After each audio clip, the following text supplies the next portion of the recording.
Hey everybody, this is Talkative Carl back again for another comic book review. Today I will be reviewing Volume 1 and 2 of Green Lantern Earth 1. I love these Earth 1 stories. Last week I covered Superman Earth 1 Volume 1 through 3. Check that out on the channel. Share that with your friends, so on and so forth. Uh, one of the best Superman stories I've read. But now I want to go into Green Lantern, and next week we'll hop back into Marvel. But yeah, Green Lantern Earth 1 is like a retelling of uh, Hal Jordan's origin story, with a little few tweaks here and there. Of course, in the main continuity, Hal Jordan is a uh, uh, fighter pilot for the Ferris Air Force, but in this continuity, is Ferris uh, is more like I'm blanking on the exact name, but it's more so a spacefaring uh, organization for exploration. How Jordan is on this. Oh, let me go over to the. This story was written by Gabriel Hardman and art by Karina Becco. No, I'm sorry.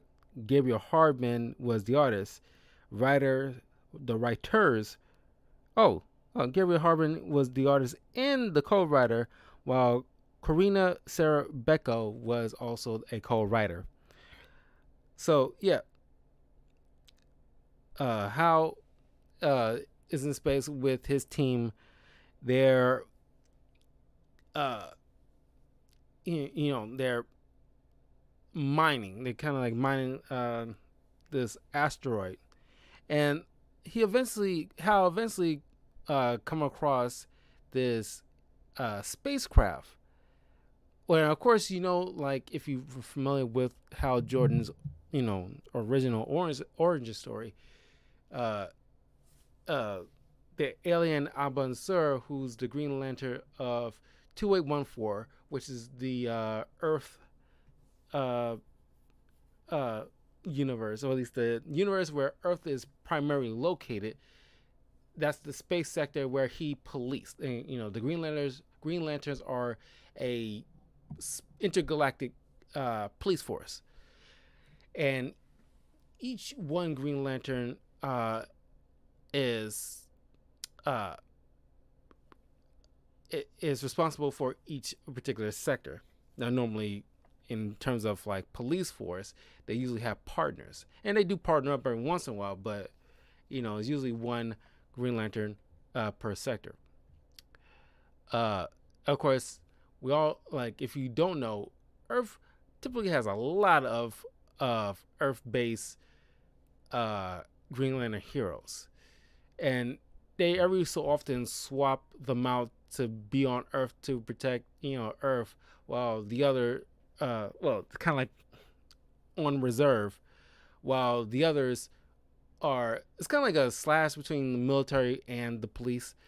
And they, if you're on duty, you're out in space handling any type of intergalactic uh issues. The Owens, the Guardians who created the Green Lanterns, uh deemed that a particular Green Lantern is commanded to handle or investigate or whatever. uh you got Hal Jordan, who was the first. You got, I forget, I think Guy Gardner was the second. John Stewart was the third. No, I think John Stewart was the second.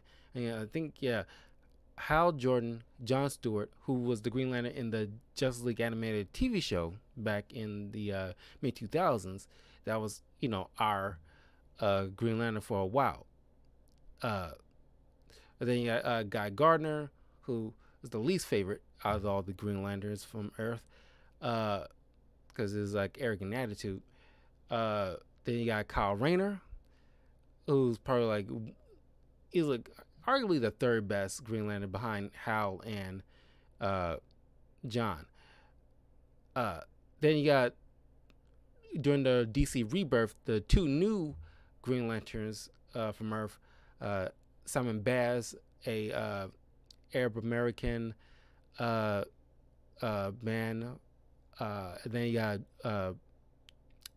Jessica Cruz, a Mexican American, who are also Earth-based Green Lanterns.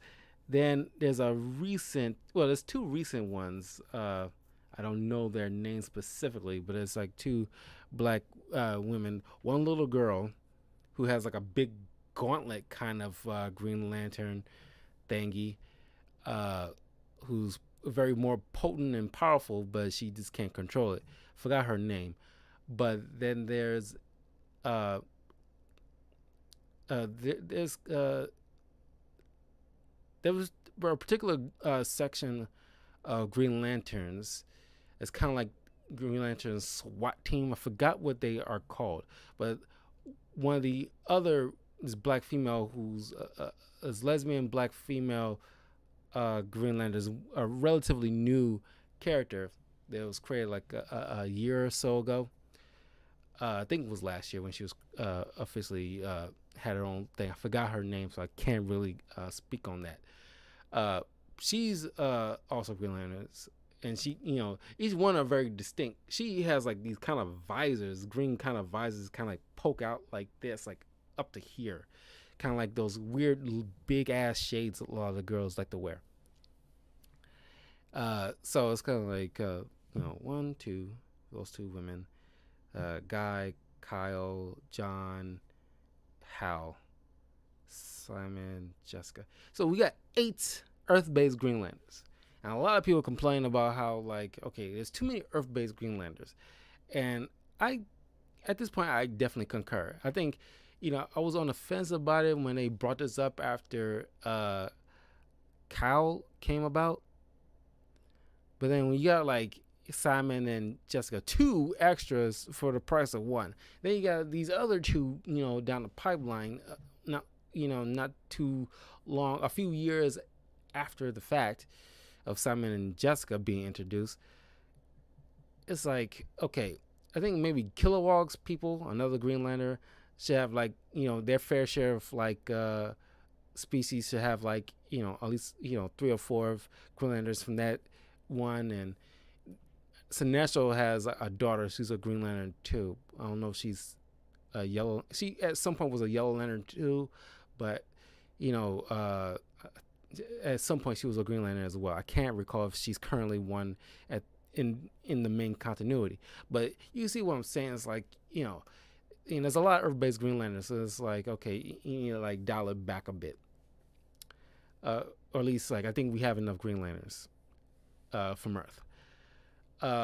Anyway, Hal discovers, Albin Sur. I was about to mention about the Albin Sur. Albin Sur in the main continuity got wounded, and he landed on Earth. His spacecraft on Earth, not too far away from Hal Jordan. He sought out Hal Jordan. He used his ring to seek out like, the nearest person who has the strongest will, which was Hal Jordan, and Hal meets up with Albin Sur. Albin Sur tells him, you have potential for great will. Take the ring, take the lantern, and like, you're now Green Lantern on Earth. And then the rest is history. But in this particular instance, Hal sees, finds Albin Sur's ship. It didn't crash onto Earth. It landed on the moon, or at least on this asteroid that's not too far from Earth. And apparently, he definitely was attacked. Hey, Nick. Apparently, he was attacked, but he died in his ship. He was apparently impaled.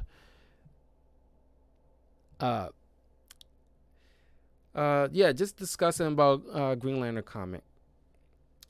Uh, so Hal and his buddy that was mining with him sees the ring, sees the battery, and then they find this big, colossal robot that is dormant. And yeah, in case you don't know, it's shoot, I forgot to before I started streaming. Forgot to load up. Hold on for 1 second, guys. So that I want to give you guys like a good, have some image to as like a backdrop. I forgot to do that before I started here. 1 second. My B.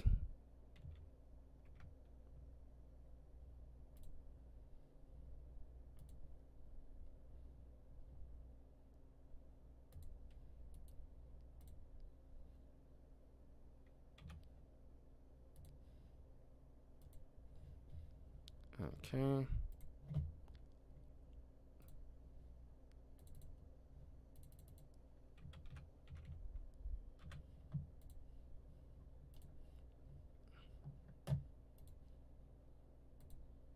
There we go. Let me shorten this a bit. There you go. Green is actually my favorite color, just so you guys know, in case you don't know. There you go. Now you got something to look at here. Yeah. So they meet up. They see this big robot who turns out to be a manhunter, one of the Green Lantern's rogues gallery. Uh, in case you don't know who are the manhunters, now the Guardians of Oa, who are very ancient beings who created the Green Lantern Corps, but not before they created the. They also created the manhunters first. They wanted to be able to bring order and safety to the galaxy a long time ago, because it was very chaotic and everything like that. They created the Manhunters as kind of like a proto to the Green Lantern Corps, and to be able to police. Now,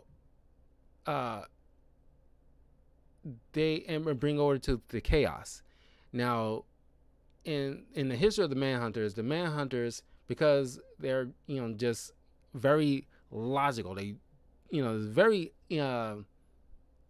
a very paint by numbers type of famous robot villains. As far as like seeing only like like organic beings as the problem, because that's how they view it. It's like, okay, their emotions lead to the chaos. So if we eradicate any organic life form that has any type of emotion that registers in their senses, and they will eradicate it, therefore brings peace to the galaxy as deemed as our primary objective. So they have to be eventually annihilated in the main continuity. Then, therefore, the Guardians eventually created, found the green light of will, harnessed it, turned it into rings, and created the Green Lantern Corps. Now, in this continuity, kind of sort of the same thing happened, but as you find out later in the story, the Owens, created the Manhunters, but they quickly turned against them, eradicating all but one Guardian who fled to another universe in order to save himself. But they also, at the same time, created, because it's very touchy, because we'll come across it when exactly they, the timeline as far as when the Green Lantern Corps in this universe was created. But they started wiping out Green Lanterns left and right as they deemed them, because their power that comes from will. The green light is willpower, and they harness it to create constructs, which they feed off of the imagination. Now, you don't have to know the ins and outs. Like a lot of Green Lantern, like for Hal Jordan, for example, he can imagine like a big train to use to crush against somebody. he doesn't need to know the ins and outs of how a train is made and operates to make it. He just thinks of a train, and boom, a train appears. Uh, and his and it's very interesting. That's why I like a lot of the Earth-based Green Lantern people, because each one has a distinct way of creating constructs. Kyle Rayner, for example, is an artist in his day job, and uh, his constructs are very detailed, like something like you'll see from a lot of like cartoonists and a lot of manga artists. So you'll see a lot of like robots, very very Gundam looking things. While Hal is very simplistic. He make fighter jets, boxing gloves, trains, cars, something very simple. And then while John Stewart is not only an architect but also a veteran, he you'll meet him in volume 2, but his constructs not that dissimilar to how as far as simplistic goes, but he makes like like guns and fortresses, and he's and like his fortresses are not just like just big walls. He is like very meticulous castles or like buildings, and it's like like how an architect would draw it on like a blueprint. That's how you'll see like his constructs being formed, is like you see like a blueprint from like phase 1 to completion. Yeah, so that's why it's so cool. Each one's have a very distinct style of constructs. So they see this manhunter is dormant, he's completely dead in their eyes, so they take the battery and the ring and bring it back. And well, they was on their way, they go to their little craft so they can go to the main craft. But halfway, on the way back to the main craft, the manhunter senses the because one of his partners activating accidentally activated the lantern and the ring by pressing it against, because in order to recharge the ring you have to obviously wear like a ring and put it up against the lantern, and like it stores like it's like has a connection to the main power battery that keeps a lot of the lanterns charged, and therefore the rings charged.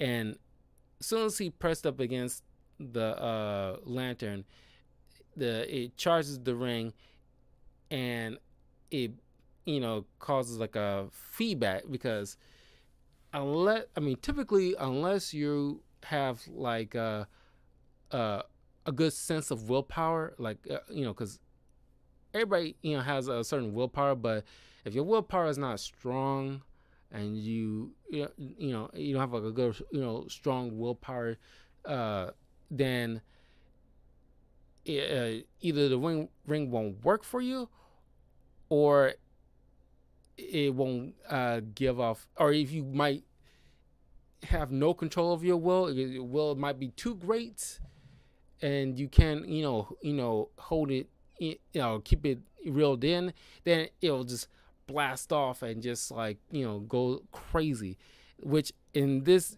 partner's in his partner's case, it did kind of blast a hole through the ship, and Hal tried to save him from being sucked out into space, but he failed. It's holding his hand where the ring is, and it slipped off, and Hal holding the ring, it is active, so it keeps him safe. It gives him a nice little bubble, because Green Lanterns can fly through space, and they get like this little bubbleless greenish aura around their body to keep them alive and sustained while flying through space. So that's what happens in this case, where Hal is floating in space, not knowing what's going on, and he quickly utilizes the ring to at least gently float towards the main aircraft or spacecraft.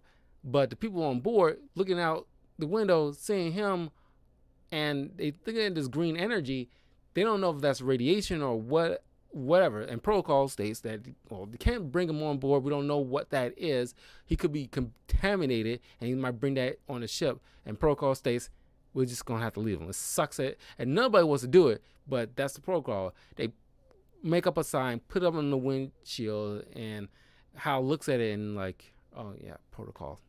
And so he's sitting out there thinking like I know they can't bring me inside, so I don't know what the hell I'm going to do. And that's when like the manhunter that was in the ship blasts out, up on Sur's ship and tackles Hal. Hal fights back, and using whatever energy that's in that ring, because the thing is, mostly damaged anyway. It didn't take much for Hal to just blast it apart, but that he ended up falling unconscious in the process, and then he was rescued by Kilowog and brought to his home. So 1 second here, because I forgot the name of Kilowog species.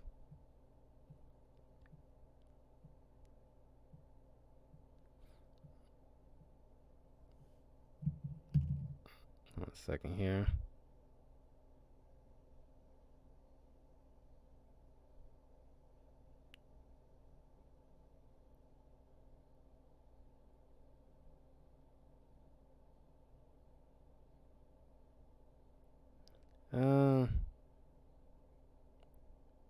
Oh, Bolovax Vic. That's his home planet.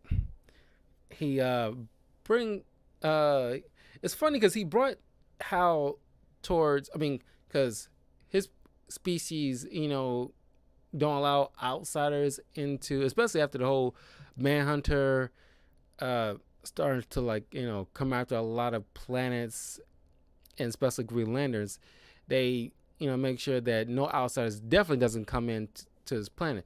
So Kilowog kind of sneaks Hal in, put him in, can't bring him to a normal med bay, so he brings Hal towards their version of a vet or veterinary hospital, or at least the one he's taking hold of, and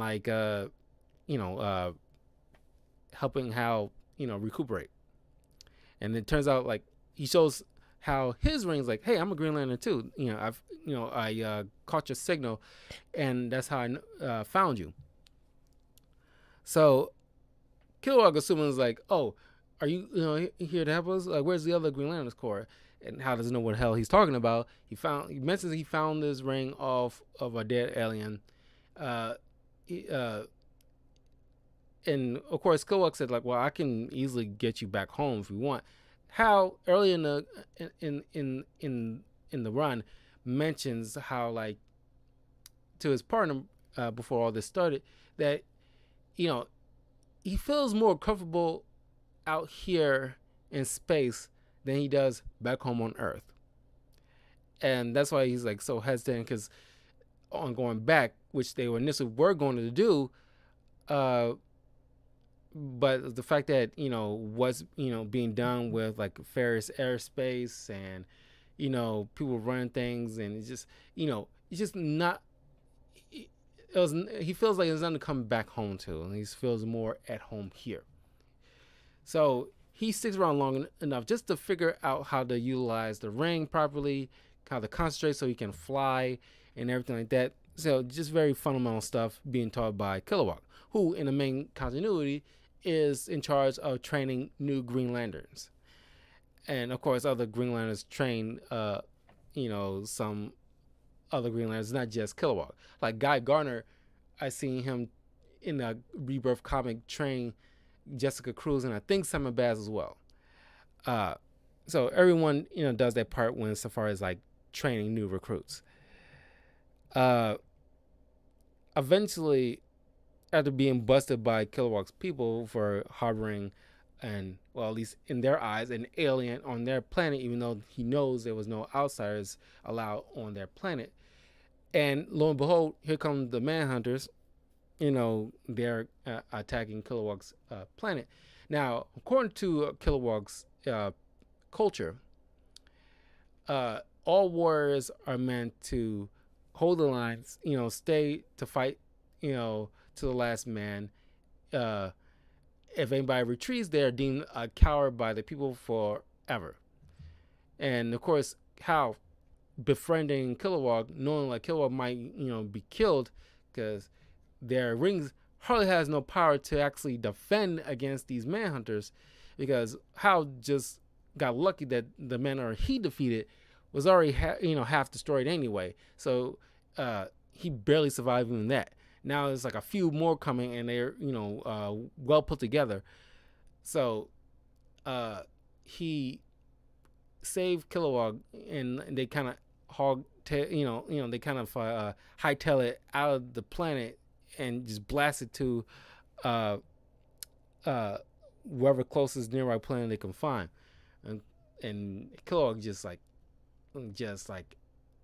pissed that Hal did that, knowing full well that you just branded me a coward, and it's like, I just saved your life. So Kilowog, decides to run back, try to see what he can do for his plan as much as he could. While Hal looked around, and he finds another dead Green Lantern, this big octopus thing, where it's got like a gigantic ring on one of his tentacles. Of course, Kilowog came back, figuring he might as well stick with his partner. They decided to go search for more Green Lanterns and see if they can fight against the Manhunters, because they come to realize they won't stop. They'll keep going to planet to planet to planet until they eradicate anybody with a Green Lantern ring. They meet up against this other alien, this woman with yellowish orange skin. What's her name?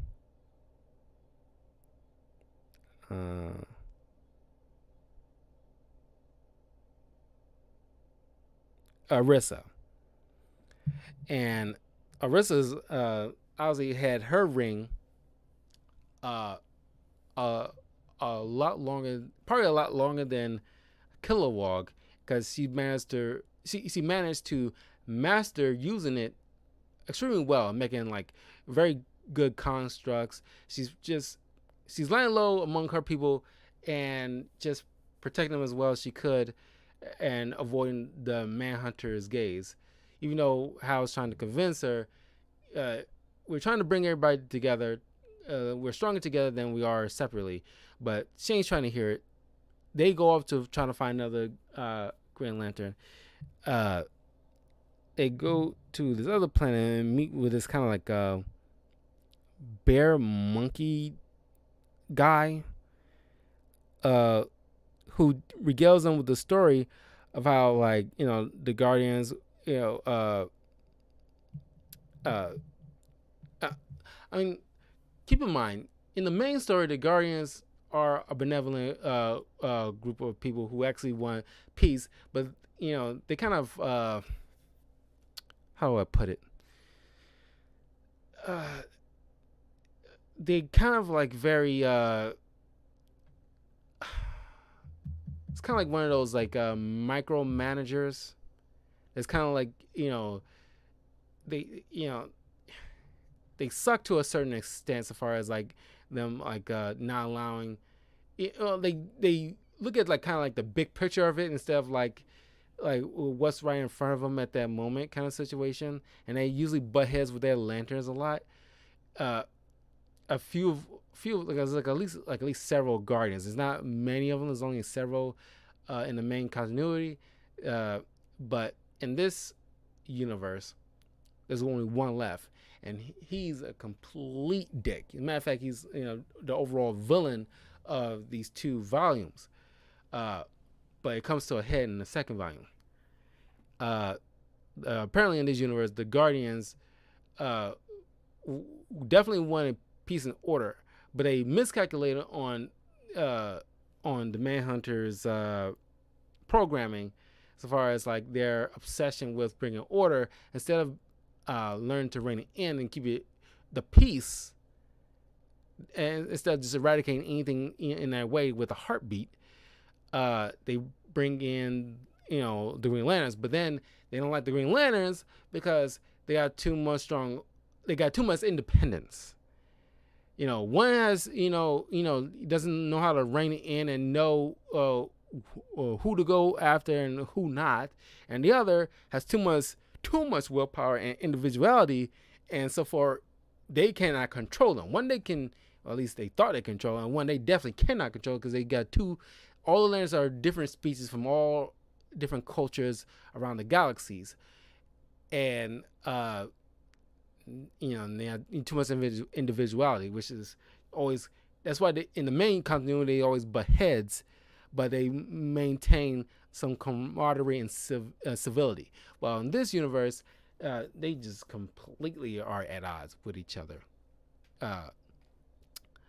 So this monkey gorilla thing, gorilla bear thing, also is a Green Lantern, but he keeps it in a lockbox. And I'm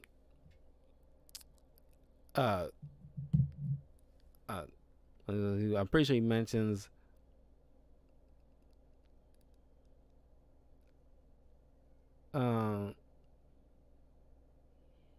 he tells them they welcome to stay here as long as they want to after the fall of Kilowog's home planet. But they go off trying to see if they can find any other Green Lanterns as much as they can recruit.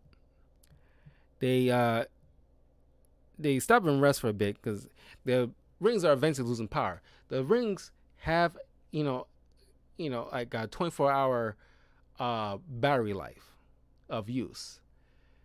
It starts to get a little low to the point where it's on like reserve power just enough for it to allow like a beacon for help, shielding if you're in space, if you like a little life support situation, and translation, especially if you're among different alien species that obviously they don't speak their own language, which in this in a few moments we'll get to in a minute. They get separated and jumped on this other alien planet while they resting. Hal is captured and enslaved on Oa, which in main continuity once again is the home planet for the Green Lanterns and the Guardians as like their main hub where they come from. But in this continuity or this universe, the Manhunters use it as their base of operations and to enslave to make more Manhunters. Because usually a lot of people expect the Manhunters to eventually, because they cannot self-replicate, and you don't know, besides the Guardians, they cannot rebuild themselves. So they in charge, like keep like they domed off the main power battery because it cannot be destroyed. So they put around like a dome where they like shield it from allowing the proper amount of power to recharge all the Green Lanterns around the universe to be able to fight back in their full potential. And so all the enslaved people are, in these little factories making more Manhunters. That's how they just, keep on coming. Now, Hal meets up with this alien girl, this tentacle alien girl, who convinces him, because after he gets closer to the dome, his ring starts to recharge, and so he can understand what people are talking about, because he could not understand before, because it's all jumbled mess, and they can't understand him because they don't speak English or Earth talk. She saw what he can do with the ring, so she figured, okay, I'll partner with you. We'll use that. We'll get you to the dome so you can recharge your ring, so you can take us out of here. And he's like, I'm not leaving these people behind. I'm not to be enslaved by these robots. And she doesn't understand why he's going out his way to help strangers. But then the next day he found out like she took his ring. Dude, girl, just sticky fingers or sticky tentacles. Took his ring in the middle of the night while he's sleeping, and tried to use the ring to escape. And the man, and she can't utilize it. She doesn't have the willpower to utilize it. The manhunter just blasted her to bits, and Hal took his ring back off her dead corpse, and went to the dome, and that's where he got close enough to the battery, so he can therefore by way of telepathy communicate with the last guardian, who is telling him to pretty much blow up the planet in order to like get rid of the manhunters. And it's like not wanting to do that because anybody that they enslave are still here too, and they would die. And of course, bigger picture, it's like by any means necessary, blah blah blah. Ends justify the means, blah blah blah. And it's like, no, it's not happening. And of course, later on we find out that the Guardian wanted him to do that not only to destroy the Manhunters, but he figured he can kill two birds with one stone and kill off any Green Lanterns that's on that planet too. Because apparently this Guardian is sick of both of them. So Hal, with a recharged ring, sent out a message to all available Green Lanterns telling them, I found the battery. There's enslaved people on Oa where the battery is. The Manhunters are here. I know you don't know me, but this is our last shot. We cannot let these guys win. It's like a cool speech, and not hammy at all. So he, stood his ground, went back, to the planet, and just like try to, wreck shop. And of course, the Manhunters like eventually overwhelm him until Arissa, Kilowog, eventually Sinestro, who's normally Hal Jordan or Green Lantern in general Rose Gallery person, and a bunch of other lanterns, including the bear monkey guy, comes to Oa and starts battling these Manhunters. Eventually Hal utilizes the idea, at least part of the idea of the Guardian, as far as causing like a feedback against the power battery, and he just decides to like, okay, it's another Green Lantern's idea, but he relayed that what he was told by the Guardian to them, and another Green Lantern decided like, well, we can kind of do that, but we'll scale it back a bit so that way it will only do like a minimum amount of damage, just enough to destroy a lot of these Manhunters, including the factory that's making a lot of them. So that's what they did, and a large majority of the Manhunters are destroyed. And of course, this saves a lot of the enslaved people. The Green Lanterns are back, pretty much, at least getting back in business. And of course, like the Guardian want to show up and try to like, he has no regrets on what his decision was, but then he with his assistant in like a private room showed off a yellow power battery and decides like, well, the Green Lantern isn't a good source. We'll try fear, and that's the yellow power comes from the yellow power of fear. There's several different spectrums of lanterns in the DC universe. There's one for compassion, love, hope, rage, greed, will, and fear.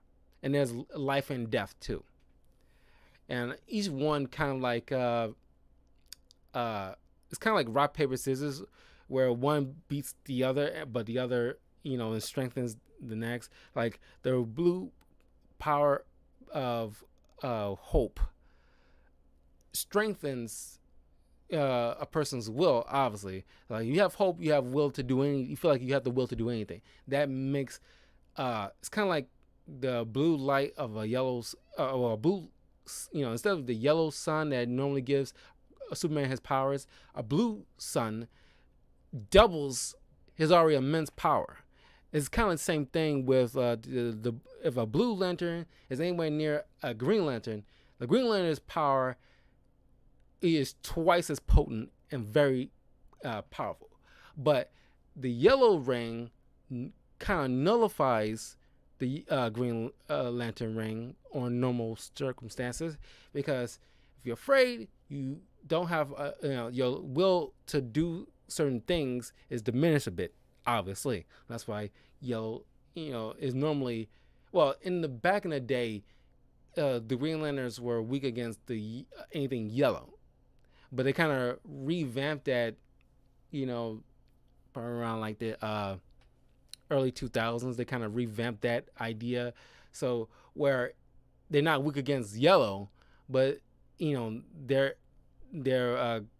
Green Lantern powers isn't normally as effective when it comes to a yellow construct. It's kind of like it breaks easily. Like if they put up a shield, if a Green Lantern put up a shield, and like a yellow lantern makes a construct of like a baseball bat, it'll like if like a Green Lantern shield can easily handle incoming missiles and stay strong. If a yellow lantern make a yellow bat and goes up against the shield will break pretty, well, at least not right away, but it will start like if we just like a few whacks, it can destroy it very easily. Uh, that kind of thing. But the red lanterns of rage can easily beat out yellow lanterns, because if you're freaking mad enough, you're not freaking scared of anything right now. You're not even thinking of being afraid of anything because you're too pissed. Can you imagine think about the time that you do the most angry? Do you think your normal things that kind of scare you will be on your mind at all at that moment? No. But that's just like those kind of examples. So Hal flies back to Earth after the adventure is over and meets up with his colleagues, and then and he proceeds to tell them about his he's going to tell them about his adventures in space. But that's the end of Volume 1. Volume 2 is the continuation of what's going on with the Yellow Lanterns and that Guardian. Now, a few years has passed. How eventually, during his whole ordeal, grew out into like a little, some big, kind of not like crazy big beard, but scruffiness. With his time, meeting up with like all these different like alien races and everything like that, he was like a bridge between where Earthlings can like pretty much like integrate with the intergalactic universe amongst other alien races. One being these like lizard people, that you see in the beginning of the volume. What they're called? Because these three engineers slash astronauts, one of them being John Stewart, meets up with these lizard people, kind of look like iguanas that walks on their 2 feet. What are they called?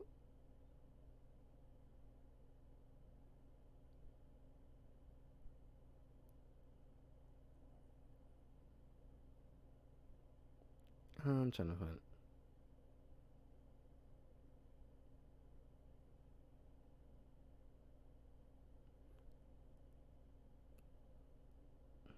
Uh,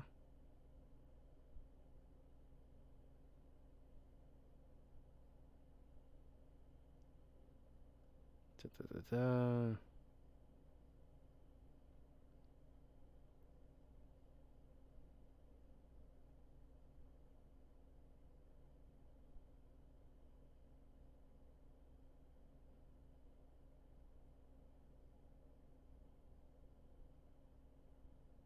uh, La'aran. It's two L's, Aran, La'aran. These kind of iguana-looking people, alien races. Now they're like the first, alien race that that are peaceful, and that like you got like them trying to like share knowledge. It's they go into the Lawrence spacecraft, and they're about to like broker some kind of like some as peace they sharing some bit of knowledge. Then all of a sudden uh somebody hijacked the communications, informing the Earthling ship to fire upon the Lawrence ship. They didn't end up doing it, but the fact that the ship was like I was aiming at them, then all of a sudden like a blast went off, but no, nothing was fired on their part. So Hal comes in, save a lot of people, but it causes like a very intergalactic kind of like incident, where the three engineers were captured by the Lawrence as hostages until like everybody trying to figure out what's going on, and as Hal is trying to as Hal's trying to investigate this, he despite trying to save everybody, some offset military personnel comes some guns drawn in front of a hospital where he's bringing a lot of people he's saved from in space to look after. They still fired upon him, which he easily deflected with a shield, and then destroyed their vehicle as he's flying off to seek help from his space friends. Of course, at first he wanted to stop off at the Lawrence homeworld to broker some kind of negotiation to release the hostages.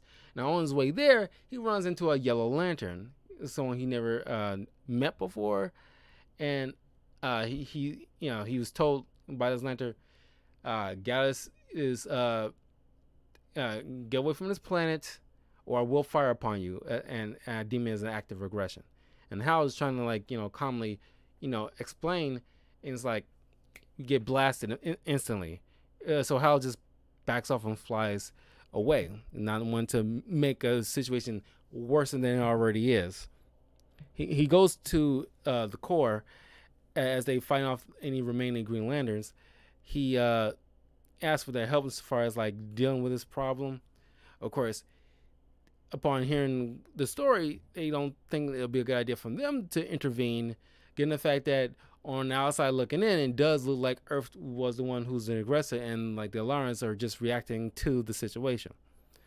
And of course, Hal thinks somebody's trying to like cause an intergalactic incident, and it wasn't Earth.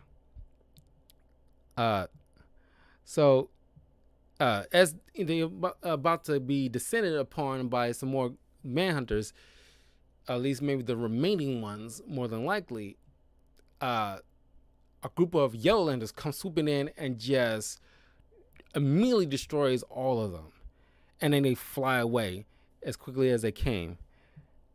And it's like, okay, now it's something. It's obviously we don't know who these lanterns are, where they come from. Now we gotta figure things out. Now back on Earth, while Hal's normal love interest freaking I forgot her name, Carol Ferris, who's like family created this airspace in the first place. Upon further investigation, looking at the incident on all angles, they witness, which they eventually send out to Hal and the Corps, that there's a Yellow Lantern who fired upon the ship and wasn't Earth. So uh, eventually, uh, they head back to Oa, where you see the Guardian just standing with his yellow lanterns, and he's trying to offer them a chance to join him and just uh, for forgo the Green Lanterns and the rings and choose the more what he deems the more powerful source, which is the yellow light of fear, and he trying to hands them a yellow ring. Of course, at first a lot of them are just not buying it, and like Hal definitely ain't trying to hear it because he was ready to like write everybody off in that last adventure. But then Sinestro and a few others decide to like join him because they want to uh, do what they can to protect their homeworld, and the Yellow Lanterns are more efficient. Then why not do it? Because like Sinestro is all about, because Sinestro is always such a chode, but uh, he wants to make sure that he's always by the numbers. You know, he wants to rule with an iron fist, but he wanted to make sure he still maintains order and peace in his own way. And it's his way or the highway kind of situation. One of the Yellow Lanterns was on a planet where the Lorarans from, breaks out the three engineers, and he hands one of them his Yellow Lanterns because he's just like he just like anybody like you see in like a movie or a TV show or any kind of documentary where like a soldier out in the middle of war, and they do certain atrocities that's outside of what they were mandated to do or was supposed to do, and it affects them in a way. This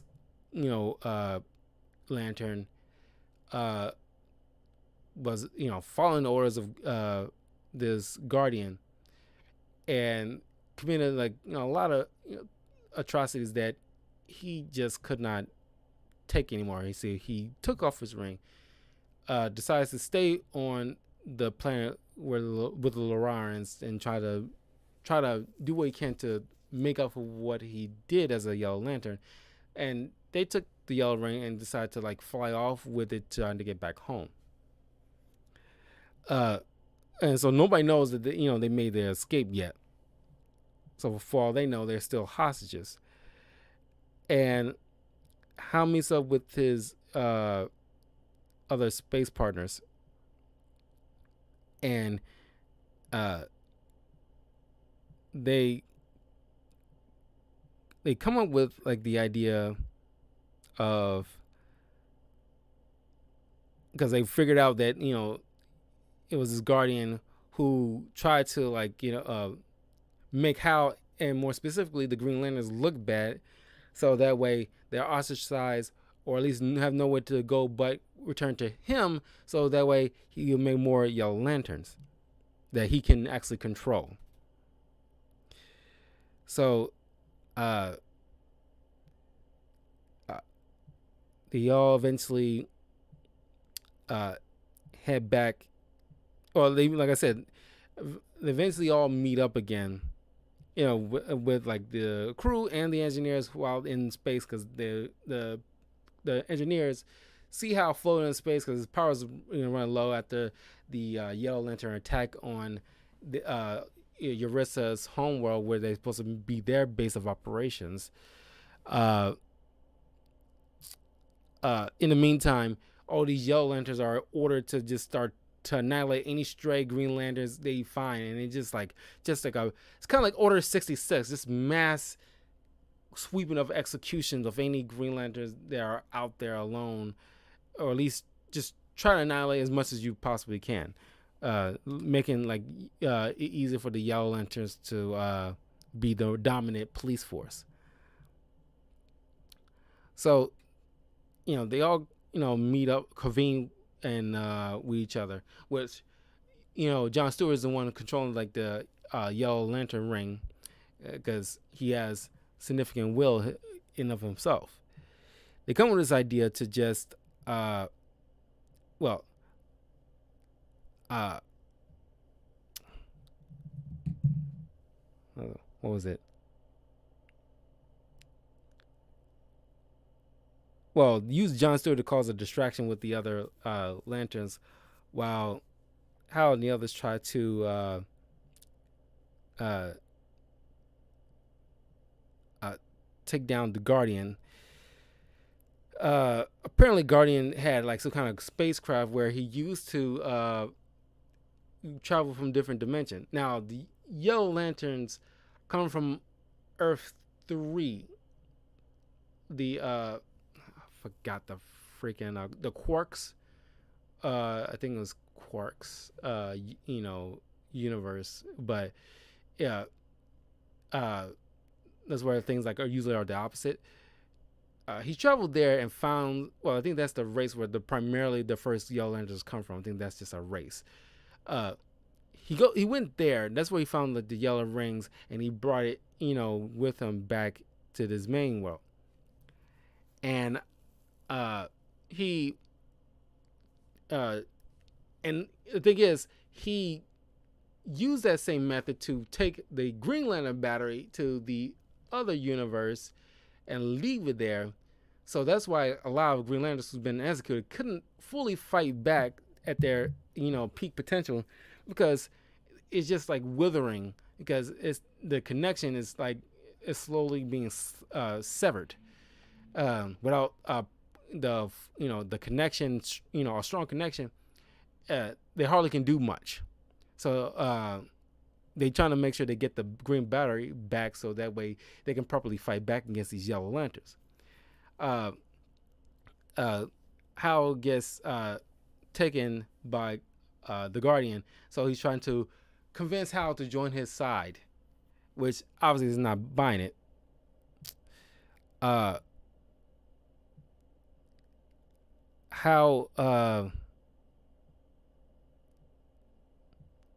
do well, of course, like a lot of like Sinestro and a few other lanterns who decide that after a few misgivings, or at least what I was about to say Ganthet. Ganthet is usually the good Guardian in the main story, but this is not Ganthet. But this Guardian, there's a particular Guardian who been given all these orders, and of course he doesn't have full control. It's not like he's mind controlling them. It's just that at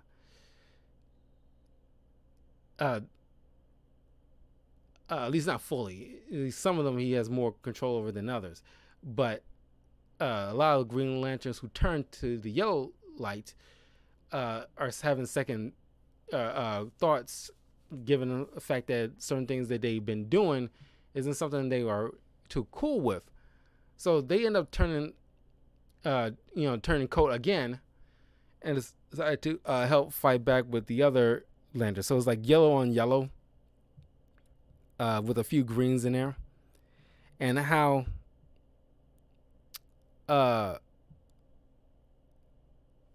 man said sneak attack the Guardian, causing like a explosion in the ship, and the portal then takes person to the next universe. It's sucking any and everything in its vicinity, and of course how not wanting to he brought the green battery back, but how not wanting to have a major catastrophe on his hands, decided to like get he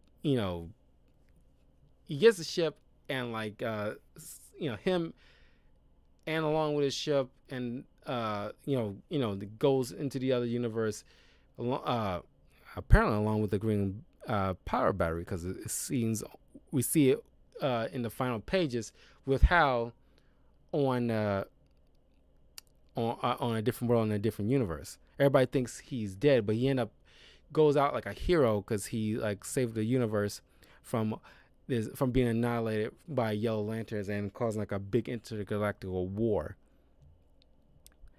And of course, John Stewart's left to pick up the pieces. He's probably going to be the end up if they make a volume 3. He's obviously going to be like uh, the uh, the substitute Green Lantern, while Hal's protecting this village from other like space criminals, and his power is like to the max because he's right next to the battery, so he's getting the full potency and the full charge of the green power.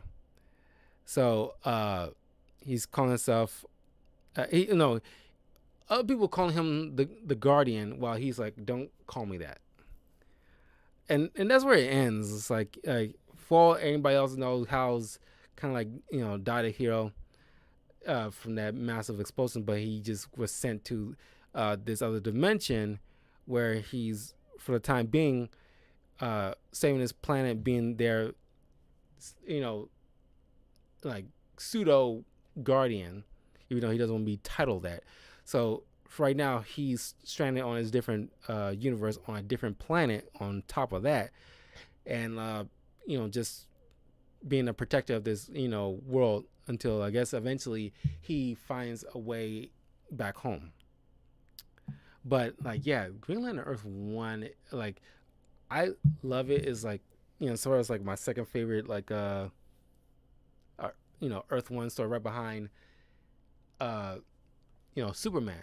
Eventually I will do Batman Earth 1. Don't know when that's gonna be. It's not exactly my favorite. There's certain things about it is like I have misgivings on, but eventually I will get to that whenever I do get around to that. But yeah, I highly recommend Green Lantern Earth 1s, especially if you want to, have a nice little. There's certain Green Lantern comic books that you definitely should read. Green Lantern Earth 1 definitely. Blackest Night. That's another great Green Lantern story.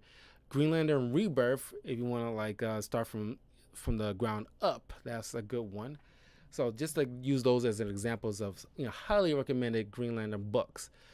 So yeah, and there's definitely a lot of other several Green Lanterns that you can read upon.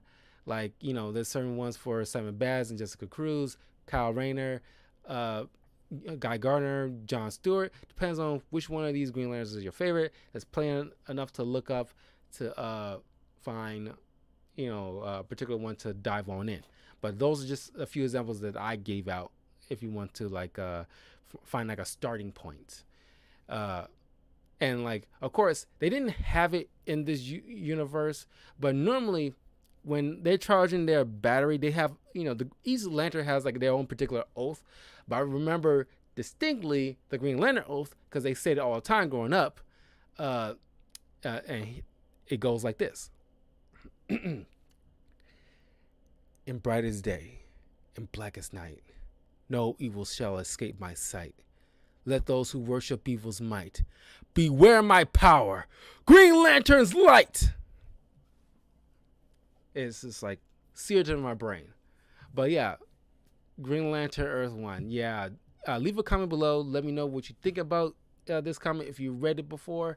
If there's any other particular Green Lantern stories that you liked, or if there's a particular Green Lantern individual that you liked, leave a comment below. Tell me why you like it, or which one was your favorite, which one is your least favorite. Don't forget to leave a like, comment, subscribe, all that good stuff to Talkative Carl on YouTube, Twitch, and Twitter.